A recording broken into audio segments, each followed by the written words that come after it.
Hello dear students, good morning, नमस्कार, राधे राधे। स्वागत है सबका एक बार फिर डीपीएस की ऑनलाइन क्लास में। जैसा आप सबको पता है, मैं हमेशा आपके लिए साइंस की क्लास लेकर आता हूं। उसी प्रकार से आज एक बार फिर आपकी क्लास लेकर के आ गया हूं। तो बेटा कुछ नहीं करना है, पेन पेंसिल लीजिएगा, बुक नोटबुक लीजिएगा और बैठ जाइए पढ़ाई करने के लिए। आपके सर आपको पढ़ाने के लिए आ गए हैं। अगर आप रेगुलर बेसिस पे मेरी क्लासेस देख रहे हो तो आप सबको पता होगा हम क्या पढ़ रहे हैं, कहाँ पढ़ रहे हैं, और यहाँ तक कि मेरे बताने से पहले ही आप वो पेज नंबर ऐसा निकाल कर बैठ गए होंगे कि आज सर यहाँ पढ़ाने वाले हैं। क्योंकि अगर बच्चा रेगुलर पढ़ता है, हमेशा डेली बेसिस पर देखता है, तो उसको पता रहता है सर कल क्या पढ़ा कर गए थे और आज सर क्या पढ़ाएंगे। तो मेरे कहने की भी आवश्यकता नहीं पड़ती है अगर आप रेगुलर बेसिस पर मेरी क्लासेस देखते हो तो। और मैं कह देता हूं फिर भी पेज नंबर 101 जहां पर आज हमारे को पढ़ना शुरू करना है।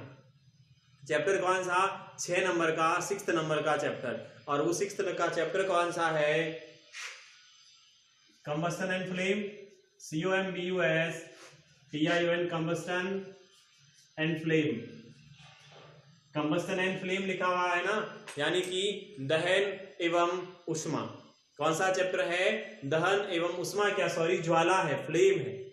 कंबस्टन दहन होता है, फ्लेम ज्वाला होता है। तो दहन और ज्वाला के बारे में पढ़ना है हमारे को। पेज नंबर ओपन करना 101 पेज नंबर, जहां बेटा दे रखा है एक्टिविटी 3rd नंबर, 3 एक्टिविटी दे रखी।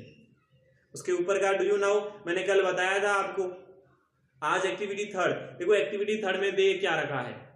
ये दे रखा है आपको कि बेटा टेम्परेचर ज्यादा चाहिए या कम चाहिए आग लगने के लिए। इसमें दे रखा है कि बर्नर पर एक कागज पेपर कप है, एक कागज का कप है, जिसमें चाय पीते हैं ना, वो आता ना कागज का कप आता है। इसमें एक तरफ गर्म कर रहे हैं खाली कागज के कप को, उसके अंदर कुछ नहीं है, खाली कागज का कप है। और उसको बेटा गैस रखा बर्नर पर ऐसे डायरेक्ट नहीं रखना है। बर्नर पर एक देखो जाली रखी हुई है और उस जाली के ऊपर उस पेपर को रखना। जब बेटा गर्म होगा तो जलने लग जाएगा। दूसरा का पेपर लेना, दूसरा जो पेपर का कप है ना, उसमें बेटा आधा पानी से भर देना उसको, फिर उसको ऊपर रखना। तो फिर देखना कौन जल्दी जलता है, कौन जल्दी जलता है। तो जो खाली कप होगा ना पेपर का, वो बेटा जल जाएगा। क्यों जल जाएगा? क्योंकि उसको डायरेक्टली ऊष्मा उसको मिल जाएगी, उसको हीट सीधी हीट उसको ही मिलेगी। हीट एब्जॉर्ब करने वाला उसके पास में कुछ नहीं है, इस कारण से वो कागज जलने लग जाएगा। जबकि जिसमें पानी भरा हुआ होगा वो बेटा कागज का कप है ना, वो इतना इजी नहीं जलेगा क्योंकि उसमें पानी है। तो जो उसमें से हीट निकलेगी ना, आग लगाएंगे, उष्मा देंगे उसको, तो आग लगाएंगे तो वो जो गर्मी होगी ना, आग की जो हीट होगी, वह हीट उस पानी को गर्म होने में हीट लगेगी। उस हीट कागज को नहीं जलाएगी, उस पानी को गर्म करने में हीट वेस्ट हो जाएगी, तो वो कागज नहीं जलेगा। वो कप होगा ना जिसमें पानी भरा था आपने, वो नहीं जलेगा। आप चाहे तो एक्टिविटी करके देख लेना। अब कैसे करके देखोगे? डायरेक्ट तो उस पे रख नहीं सकते, डायरेक्ट तो उसके ऊपर रख नहीं सकते। गैस है ना, गैस के ऊपर जो स्टैंड आता है उस पर कोई ऐसी छलनी वगैरह रख देना, ठीक है ना, उसके ऊपर छलनी वगैरह रख देना। फिर उसके ऊपर वो पेपर का कप रखना, एक पर खाली रखना, दूसरे पर आधा पानी से भरकर रखना। तो खाली वाला बहुत जल्दी जलने लग जाएगा, बल्कि पानी से भरे हुए कप का कुछ नहीं होगा थोड़ी देर तक। क्यों नहीं होगा? क्योंकि उसमें पानी है ना, वो पानी उष्मा लेगा, पानी गर्म होने में उससे हीट लेगा। तो इस कारण से उस कागज पर कोई भी डिफेक्ट नहीं पड़ेगा, कोई भी इफेक्ट नहीं पड़ेगा। तो ये एक्टिविटी कहती है कि जो मिनिमम टेम्परेचर होता है ना किसी को जलने के लिए, किसी भी पदार्थ को जलने के लिए जो मिनिमम टेम्परेचर होता है उसको बेटा इग्निशन टेम्परेचर कहते हैं। इग्निशन का मीन्स वही इग्नाइट को हम कहते हैं ना चिंगारी। इग्निशन का मीन्स जलना शुरू होना, कि वो टेम्परेचर जिस पर कोई चीज जलना शुरू हो जाती है उसको इग्निशन टेम्परेचर कहते हैं। उस टेम्परेचर का मान जहां पर कोई जो वस्तु होती है वह बर्न करना शुरू हो जाती है, उसको इग्निशन टेम्परेचर कहते हैं। तो यहाँ लिखा हुआ है कि हम कह सकते हैं इस एक्टिविटी के कि some minimum temperature is essential for a combustible substance, यानी किसी भी दहनशील पदार्थ के लिए क्या जरूरी है? एक कुछ मिनिमम टेम्परेचर जरूरी है उसको आग पकड़ने के लिए, और जो मिनिमम टेम्परेचर होता है उसी को इग्निशन टेम्परेचर कहते हैं। फिर आगे पेज नंबर 102 और 102 पर डेफिनेशन दे रखी है उसकी, और डेफिनेशन में दे रखा है द मिनिमम टेम्परेचर यानी वह न्यूनतम तापमान टू विच जो कि एक combustible substance must be heated कि जिस पर कोई भी दहनशील पदार्थ उष्मा प्राप्त करने लग जाता है। वह न्यूनतम तापमान जिस पर एक दहनशील पदार्थ उष्मा लेना शुरू हो जाता है बिफोर इट्स कैच फायर यानी आग लगने से पहले उसको इग्निशन टेम्परेचर कहते हैं या काइंडलिंग टेम्परेचर कहते हैं। या तो काइंडलिंग टेम्परेचर कह दो या इग्निशन टेम्परेचर कह दो, यानी वह न्यूनतम तापमान जिस पर कोई दहनशील पदार्थ को उष्मा प्राप्त होनी शुरू हो जाती है बिफोर इट्स कैच फायर यानी उसको जलने से पहले जो उष्मा मिलती है ना जिस तापमान पर, उसको इग्निशन टेम्परेचर कहते हैं। फिर देखो एग्जांपल दे रखा है, एग्जांपल में देखिएगा लिखा हुआ ignition temperature of phosphorus is 35 degree centigrade यानी जो फास्फोरस होती है उसका इग्निशन टेम्परेचर होता है 35 degree centigrade unless the phosphorus is heated to 35 degree centigrade. यदि उस फास्फोरस को 35 डिग्री सेंटीग्रेड पर हीट किया जाता है it will not catch fire, वो आग नहीं पकड़ेगा। यद्यपि if temperature of air is 35 degree centigrade या मोर, जबकि जो वायु होती है उस वायु का तापमान 35 डिग्री सेंटीग्रेड होता है या उनसे ज्यादा होता है, इसीलिए phosphorus will catch fire without heating. इसीलिए फास्फोरस बिना गर्म हुए आग पकड़ लेता है। मेरे कहने का मतलब समझे ना, उदाहरण दे रखा है, फास्फोरस का उदाहरण दे रखा है कि फास्फोरस 35 डिग्री सेंटीग्रेड पर आग नहीं पकड़ता है as a room temperature. Room temperature का मान कितना होता है आपको पता है? 25 डिग्री सेंटीग्रेड होता है। 25 डिग्री सेल्सियस के तापमान को रूम तापमान कहते हैं, कमरे का तापमान कहते हैं। वहां पर फास्फोरस आग नहीं पकड़ता है, लेकिन फास्फोरस को जब वायु में खुला छोड़ दोगे, वायु में ऐसे ही रख दोगे, एयर के अंदर फास्फोरस को खुला रख दोगे, तो एयर का टेम्परेचर 35 डिग्री से जैसे ज्यादा होगा ना, तो जैसे ही ज्यादा होगा तब बेटा वो फास्फोरस आग पकड़ लेगा। ये बात मेरी कहने का मतलब ये है। A match stick can light up alcohol, benzene, ether, paper and LPG. ये जो मैच स्टिक होते हैं ना, माचिस की तिल्ली, वह जल सकती है अल्कोहल से, बेंजीन से, ईथर से, पेपर से या एलपीजी से। A log of wood can not light up by a match stick, जबकि एक वुड यानी जो एक लकड़ी का लट्ठा होता है ना, वो बेटा एक मैच स्टिक से थोड़ी जलता है। देखो गैस आपको क्या करना है, आपको गैस ऑन करना है, स्टोव आपको चालू करना है। गैस घर में गैस ऑन करते हो ना, तब क्या करते हो, जैसे ही गैस ऑन करते हो लाइटर से थोड़ी सी चिंगारी देते हो, आग लग जाती है। लेकिन आप माचिस की ट्राई करना, अगर बड़ा लकड़ी का लट्ठा होता है, अगर छोटा सा कागज होता तब तो वो माचिस की तिल्ली से जल जाता है। बड़ा लकड़ी का लट्ठा होता तो वो क्या एक तिल्ली से जल जाता है? क्या नहीं जलता है। तो a log of woods can not light by a match stick, so for alcohol, इसीलिए alcohol, ether, benzene and LPG the ignition temperature is very low और for log of wood it is very high. इसीलिए देखो तो क्या करते हैं आपको पता होगा, जब बड़ा लकड़ी का लट्ठा होता है, जब बड़ा लकड़ी का लट्ठा होता है बेटा, उसका इग्निशन टेम्परेचर ज्यादा होता है। इग्निशन टेम्परेचर ज्यादा होने के कारण वो एक माचिस की तिल्ली से नहीं जलता है। तब क्या करते हो, या तो आप उस पर केरोसिन छिड़कते हो, या तो आप उस पर केरोसिन डालते हो, या आप उस पर पेट्रोल डालते हो, या आप कोई अंदर रबर डालते हो। रबर आग लगाने के लिए घरों में रबर डालते हैं चूल्हे के अंदर, या क्या करते हैं कागज डालते हैं, या फिर छोटी छोटी लकड़ियां डालते हैं, तब जाकर आग लगती है। डायरेक्ट नहीं लगती। क्यों? क्योंकि उसका इग्निशन टेम्परेचर ज्यादा होता है। तो यानी वुड का बहुत हाई होता है इग्निशन टेम्परेचर, इस कारण से माचिस की तिल्ली से वो नहीं जलता है। बाकी एलपीजी का, बेंजीन का, ईथर, अल्कोहल का इग्निशन टेम्परेचर लो होता है, इस कारण से एक बार में माचिस की तिल्ली से आग पकड़ लेता है।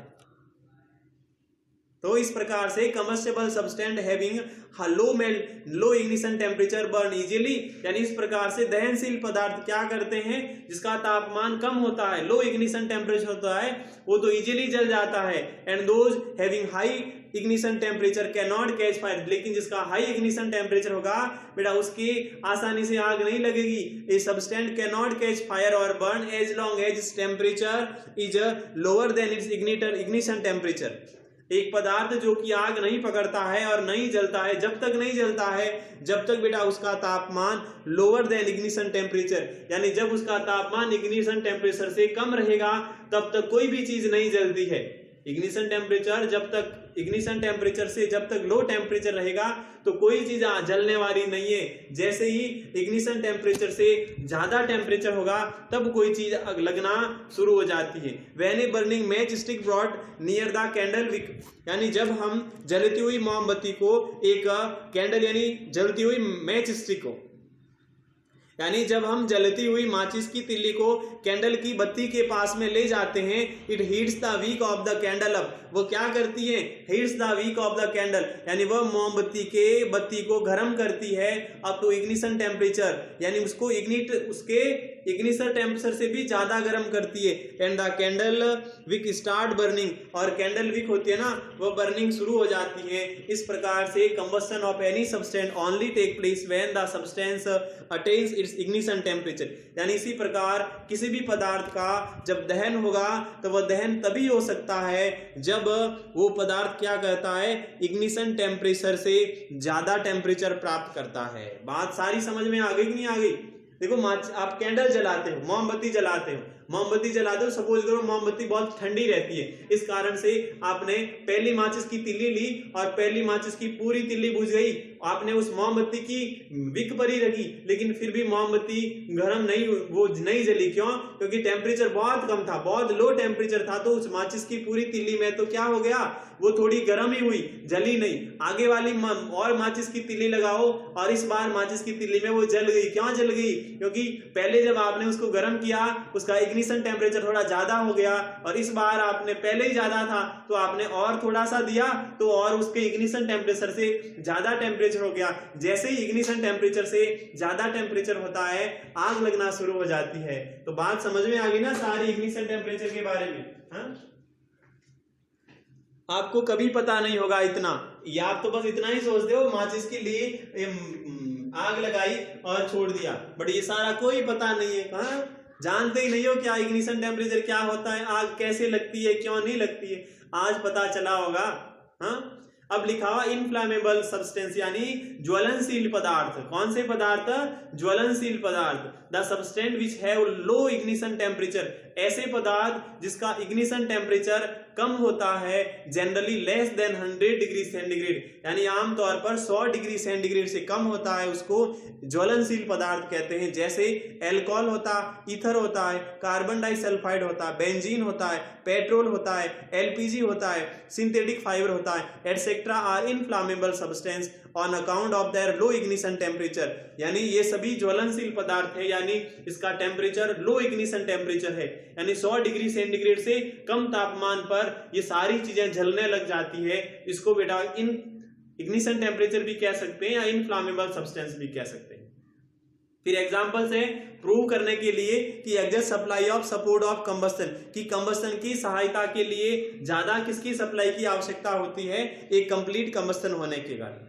एक कंप्लीट कंबस्टन होने के लिए जो कंबस्टन के सपोर्टर होते हैं उसकी अधिक मात्रा में सप्लाई की आवश्यकता को सिद्ध करना। Option number A, when wood is burned in a chulha, यानी जब when wood is burned in a chulha, यानी कि जब एक चूल्हे के अंदर आग लगाई जाती है, देन तब gaps are left between the various logs of wood, यानी जब एक चूल्हे में आग लगाई जाती है, जब एक चूल्हे में लकड़ी जलाई जाती है, then gaps are between the various logs of wood, यानी जब अगर ज्यादा मोटे मोटे लकड़ी के लट्ठे होते हैं ना तो हम उसके बीच में गैप रखते हैं, उसको फिट चिपका कर नहीं रखते हैं, ऐसे थोड़ा एक के ऊपर एक ही रखते हैं, यानी उसके बीच में गैप रखते हैं।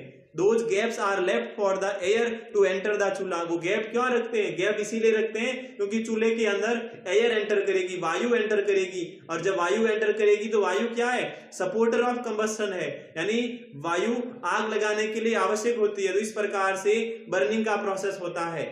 बी ऑप्शन, एक सिगड़ी के अंदर, एक अंगीठी के अंदर जब आप यूज करते हो बर्न, यानी जला हुआ कोयला सिगड़ी में यूज करते हो, या चारकोल करते हो, या आयरन ग्रेड करते हो made of iron bars and having spaces between used, तब भी बेटा उसके बीच में आप गैप रखते हो कोयला में।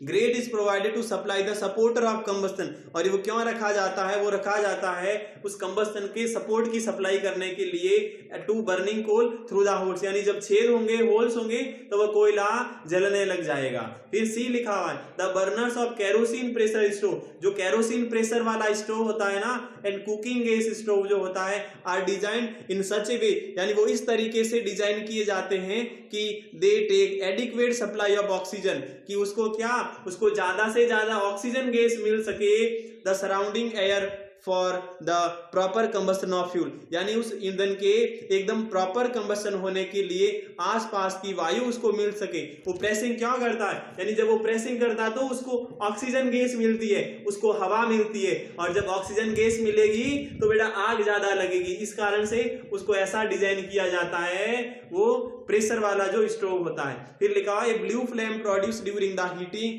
The burning of a fuel indicate the complete combustion of fuel, यानी जो नीली ज्वाला के साथ में जो आग उत्पन्न होती है, किसी ईंधन को आप जलाते हो और नीली ज्वाला जलती है, ब्लू फ्लेम जब जलती है, तब बेटा वो क्या इशारा करता है, कंप्लीट कंबस्टन का इशारा करता है किसी भी फ्यूल का। इट शोज, यह दर्शाता है कि the fuel is getting sufficient oxygen, कि फ्यूल को पर्याप्त मात्रा में उसको कंप्लीट बर्निंग के लिए क्या चाहिए, तो ऑक्सीजन गैस उसको चाहिए। इस प्रकार मैंने आपको क्या बताया, मैंने सारा आपको कंबस्टन के बारे में बताया, ठीक है ना। अब बेटा आपको होमवर्क दे रहा हूं, होमवर्क में क्या करना है, इसकी डेफिनेशन लिखना, फिर इनफ्लामेबल सब्सटेंस लिखना, फिर एग्जांपल जो प्रूव देगा ABC, पेज नंबर 102 पर ABC तीनों लिखना है, उसके पहले डेफिनेशन लिखना इग्निशन टेम्परेचर की, जो ब्लू कलर में दे रखी है। बाकी कल की क्लास में मिलते हैं, अब आपसे विदा लेता हूं, तब तक के लिए bye bye, have a nice day, thank you.